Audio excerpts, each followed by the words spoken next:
رسول اللہ صلی اللہ علیہ وسلم کو اتنی مرتبہ دیکھا گیا روزے کی حالت میں مسواک کرتے ہوئے.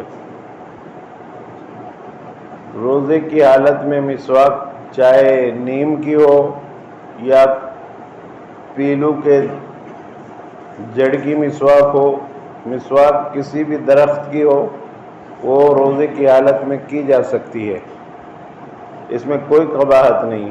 البتہ جو برش وغیرہ کرتے ہیں اس میں خطرہ ہے اور مکروہ بھی ہے. کہیں اگر ذرا سا بھی کولگیٹ کا ایک ذرہ برابر بھی اندر چلا گیا تو پھر روزہ فاسد ہو جائے گا. تو مسواک آپ کر سکتے ہیں، 5 وقت کریں، اور بھی مسواک نیم کی ہو، کسی درخت کی ہو، کسی درخت کی جڑ کی ہو، اس میں کوئی قباحت نہیں. اللہ کے رسول صلی اللہ علیہ وسلم نے ارشاد فرمایا روزہ رکھنے والوں کے لیے 2 خوشی کے موقع ہیں. ایک افطار کے وقت دنیا میں، یہ اس کے لیے خوشی کا موقع ہے. دوسرا اللہ کے سامنے آخرت میں.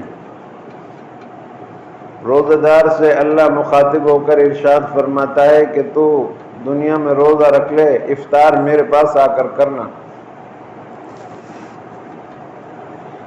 تو اللہ تبارک و تعالی، اللہ کے رسول صلی اللہ علیہ وسلم نے ارشاد فرمایا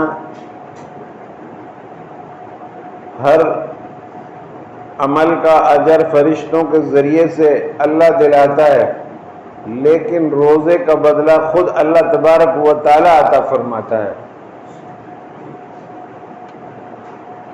اور جو آپ نماز پڑھو گے اور کوئی کام کرو گے نیک، اس کا اجر فرشتوں کے ذریعے سے ملتا ہے، وہ لکھتے ہیں، لیکن اللہ پاک فرماتا ہے کہ روزے کا بدلہ تو میں خود ہوں.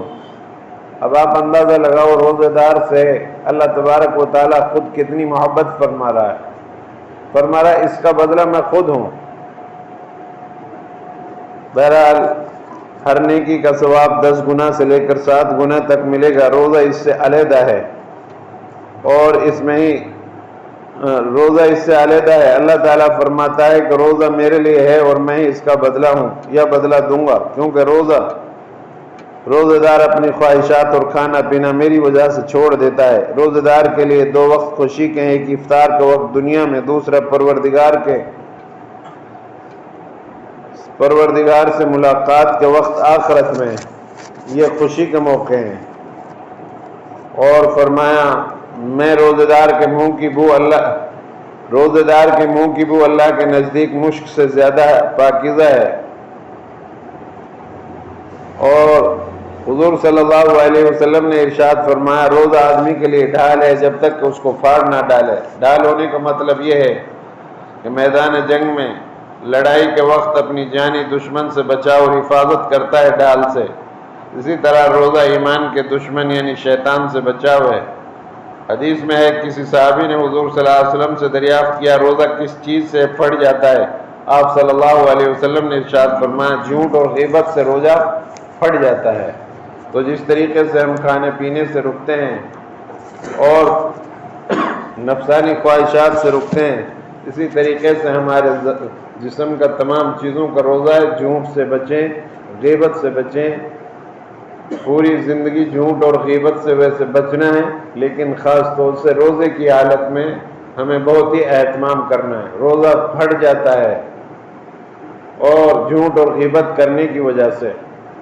رسول اللہ صلی اللہ علیہ وسلم کے زمانے میں 2 عورتوں نے روزہ رکھا اور افطار سے پہلے دونوں کی حالت بگڑ گئی. آپ صلی اللہ علیہ وسلم کو اطلاع دی گئی. آپ نے ارشاد فرمایا ان دونوں سے قے کراؤ.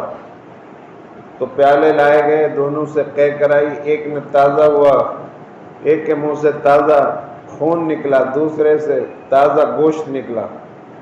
لوگوں نے بڑی تعجب کی کہ آج تک انہوں نے گوشت چکھا بھی نہیں. پھر آپ صلی اللہ علیہ وسلم نے ارشاد فرمایا ان دونوں عورتوں نے حلال مال سے تو روزہ رکھا لیکن حرام سے افطار کیا، یعنی یہ جھوٹ اور غیبت اور چغل خوری کرتی رہی، جھوٹ بولتی رہی.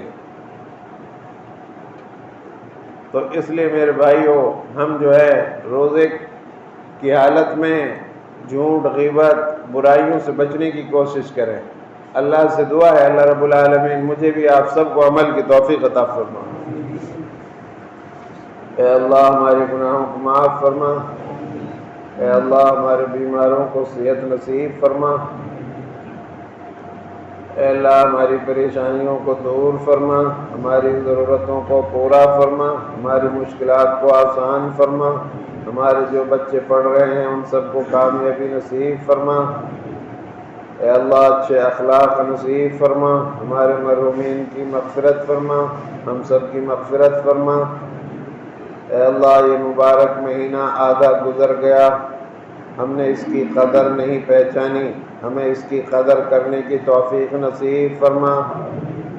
اے اللہ جس طرح رمضان میں ہم نماز پڑھ رہے ہیں، برائیوں سے بچ رہے ہیں، اس طرح غیر رمضان میں بھی برائیوں سے بچنے کی توفیق نصیب فرما۔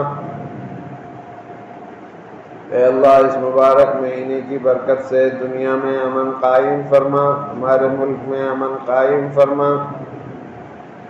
اے اللہ ہماری جائز تمناؤں کو پورا فرما، جن کے بچے ہیں اور بچیاں ہیں ان کے رشتے نہیں مل پا رہے، ان کے جوڑ کے رشتے نصیب فرما۔ اے اللہ جو بیچارے بے روزگار ہیں ان کو حلال روزی نصیب فرما۔ اے اللہ رحم کا، کرم کا، عفو کا، عافیت کا، درگزر کا معاملہ فرما۔ اے اللہ ہمارے ملک کے حالات کو درست فرما۔ اے اللہ ہماری دعاؤں کو اپنے فضل سے قبول فرما۔ سبحان ربک رب العزت عما یصفون وسلام علی المرسلین۔